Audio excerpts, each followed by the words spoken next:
Good day, students. My name is Bharat, and today I'll be taking you through onto convention industry.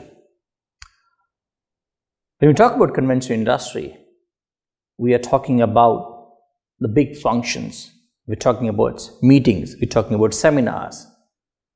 We're talking about a lot of people in one place at one point of time. And obviously, we're talking about tourism. We're talking about employment. We're talking about coordination. So today we're going to explore what this industry is all about, and we're going to explore what are different technicalities in this industry, some definitions.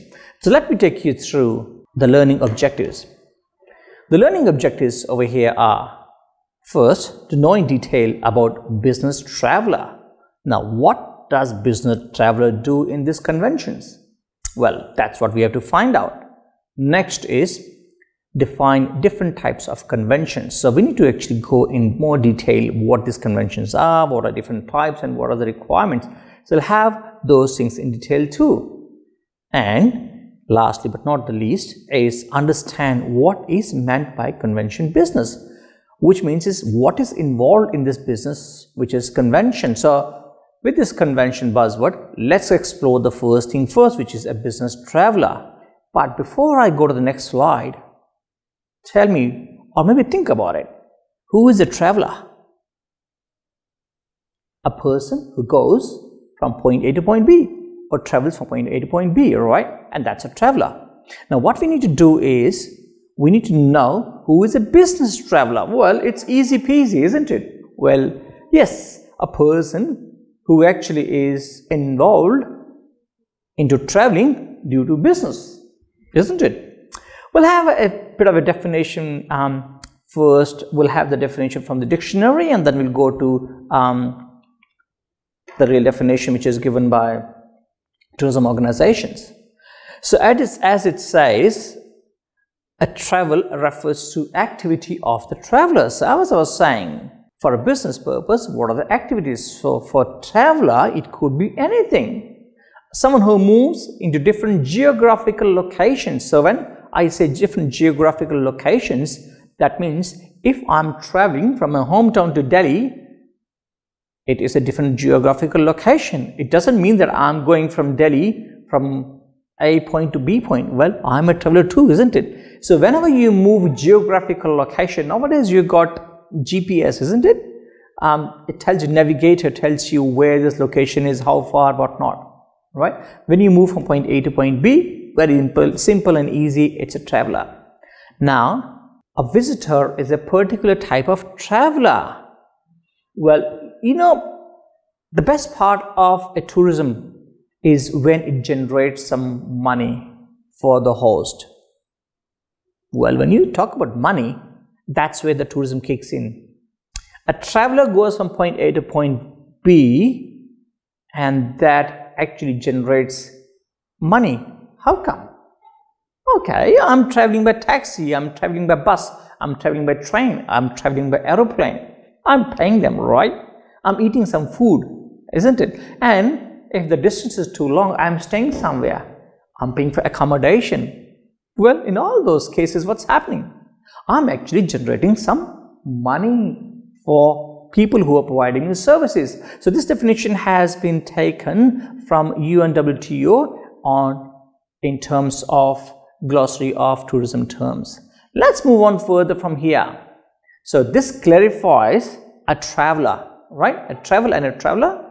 So now when we know the traveler, who is a business traveler? Let's try to now guess. Well, I don't have to guess anything, isn't it? We know it very clearly who is a business traveler, the traveler who goes on from point A to point B, and the purpose is on to the business. So that's here the visitor. Now, a person who visits. Now, a business visitor, the main purpose is actually relating to business, and that's the category where we are focusing today. Those people or those visitors who are actually focused on business activities.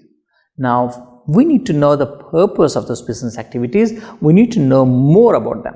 Let's decipher more and find out what are those categories and what are those people who actually travel due to these categories and these purposes.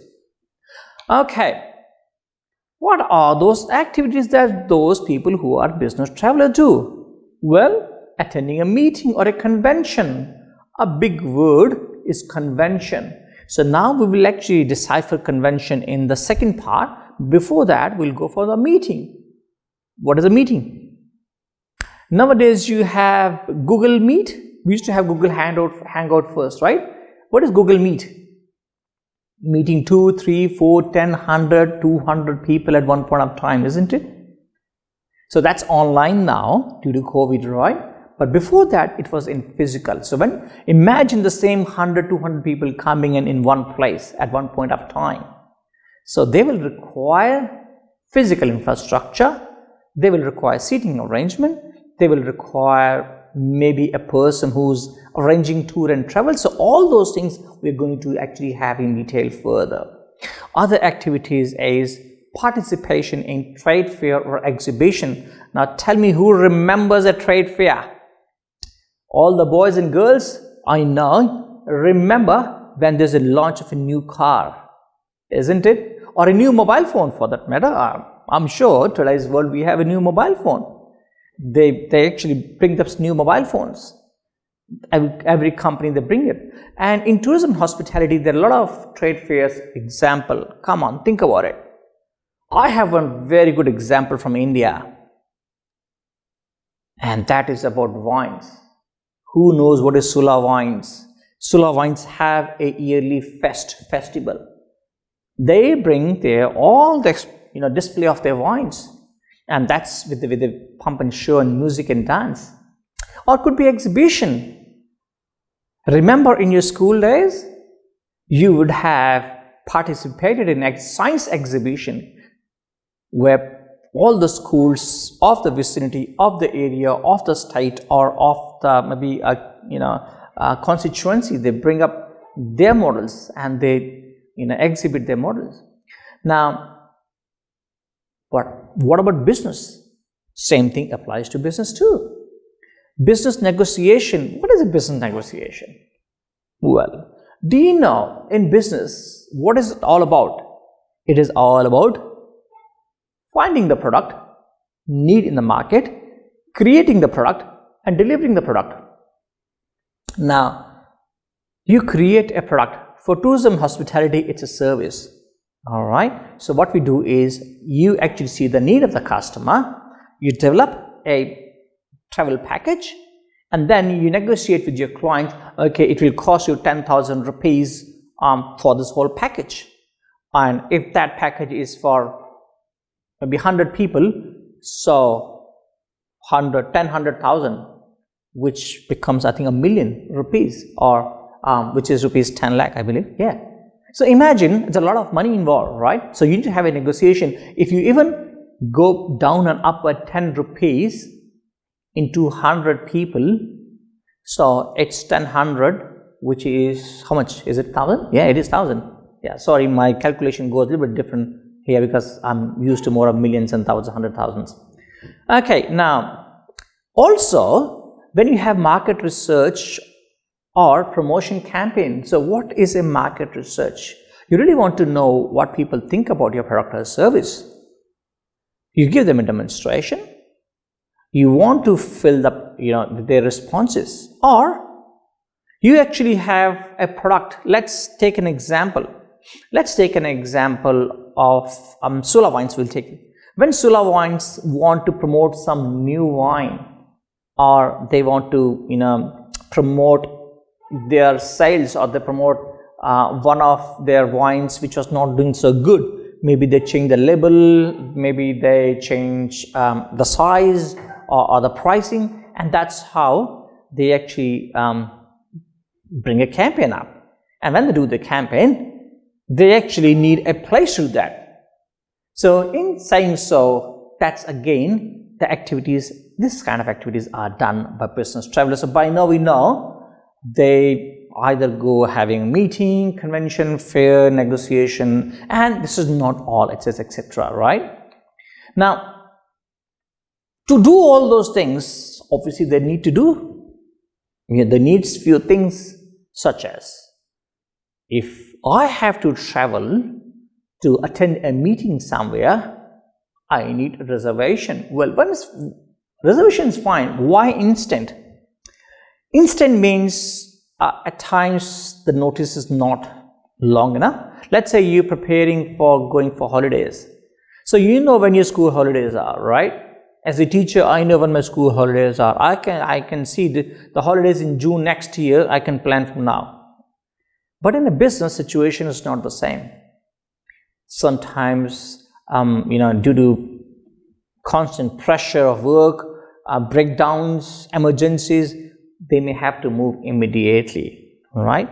So that's where they need reservations which are immediate and instant. Now, they may also need someone to help them. Let's say if an organization is planning, let's say Sula Wines for that example, we'll today take example of Sula Wines. If Sula Wines, which is in Maharashtra, if they want to do some, let's say a small expo here in Delhi, they will need someone to assist them, isn't it? So they will need secretarial services. They will need a business center, computers, fax, internets. Why? Because they will actually have a presentation to be delivered. They will have music. They will have latest information. They may be doing live. They may be showing their vineyards live, isn't it? They will need computer. They will need internet. They will need music, sounds, all those things to actually interact with their customers. So for that, they need to have a business center, right? Now, well, we're having a big meeting, we're having an expo, we do need computers. These are the small things, isn't it? Now, how do you come from Sula Wines to Delhi? Come and think about it. Well, Sula Wines they can afford to have their own private chopper. Well, may not be. What about they have to bring in their 50 staff? Not worth idea having a private chopper, maybe having an airline ticket, right? Or going by trains, planes, whatever works for them. So these are local transportation, because they may come to airport, from airport to going to a particular area where they're having their own hotel accommodation, where they're going to have their conference. So that means they also need a conference hall, isn't it? And that also brings to the point that if they are in a conference hall, they have reached there for the conference, they do need technical support too. Technical support as simple as having this to project the slides, having audio and video, audio visuals, having lights, sounds, engineering, technical stage, so many things. Maybe artists, maybe musicians, whatever they want to do in terms of their trade fair or promotions. So what means over here is that they are having such needs which are specifically for them. Moving on. So now we're talking about what are the characteristics of these business travelers. What do they do? Okay. Now what are the specific things that they require, and how do we differentiate them, right? So the characteristics, such as most of these activities for the business travelers, they are city oriented, or if I may say, they are more towards business hubs or even industrial estates. Why would they have that? Why can't they go alongside the beach and have some good time there? Well, they can do business from there, isn't it? Well, the point is, these travelers are most